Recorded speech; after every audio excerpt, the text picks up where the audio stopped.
It really is that time of year again.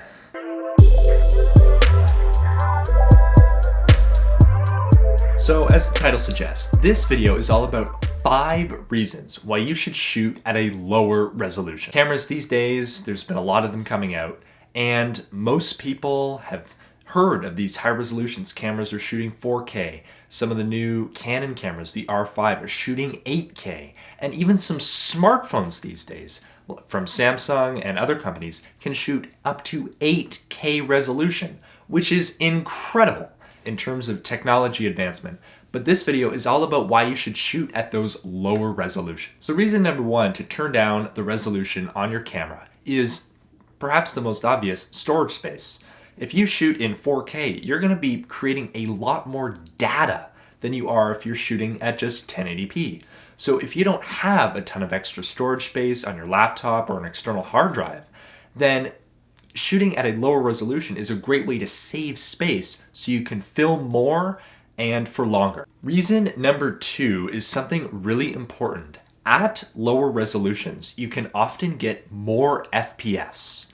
So for example, you might have a camera that can shoot 4K 30 FPS, and that's the max it can do because it's going all out processing all of those 4K frames 30 times per second.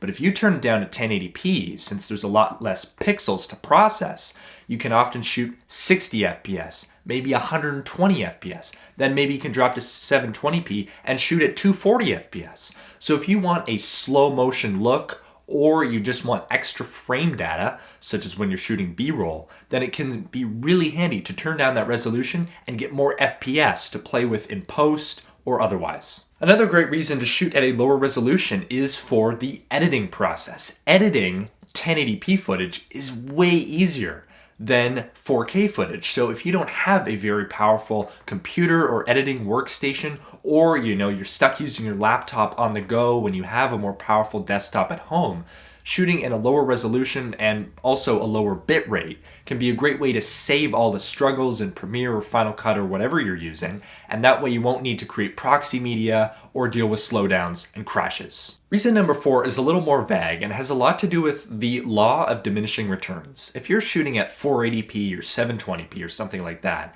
and you go up to 1080p, that is a huge difference. People are going to notice in all of your videos, no matter how they're watching them. But if you go from 1080p to 4K, people might notice. They might have a nice TV they're watching on. They might be pixel peeping, if they're that sort of person. So there's a little bit more difference there. But then if you go to 6K or 8K from there, hardly anyone has a display of that resolution. They're probably not streaming that video over the internet. And as you go up and up and up, there's more headaches, more storage space needed, but the returns you're getting are less when you go into those ultra high resolutions. And the final thing to consider when deciding whether to shoot in a lower resolution is who your audience is and what type of content you're making. So if you're mostly just filming, fun videos for YouTube, kind of single take, maybe sketches or something, and most of your viewers or your friends or people they're just watching it on their smartphone, then, it's probably fine to be shooting in 1080p or even a little lower if people are just going to be watching it on their phone on the go. But if you're making a higher quality production, maybe you're doing a tech product review, maybe you're doing some talking head stuff like this with a whole set, then it is kind of important to think about that, because these sorts of people who are more interested in different kinds of content may be watching on TVs, larger screens, where they would benefit as well as you would from that extra resolution. So there you go. Those are my 5 reasons that you may want to consider when deciding whether or not to shoot in a lower resolution. Resolution is not a bottleneck these days at all. We can get amazing pictures from almost all the cameras, including the ones that are in our pockets. So it is most certainly a first world problem, of course, but I hope you enjoyed this video and learned a thing or two and can make a more informed decision about your shooting settings in the future. So that is it for this video. If you liked it, consider subscribing. I am uploading new tech videos every single week to this YouTube channel. And if you want to get updates in between the uploads, feel free to follow me on Twitter at CalGNew.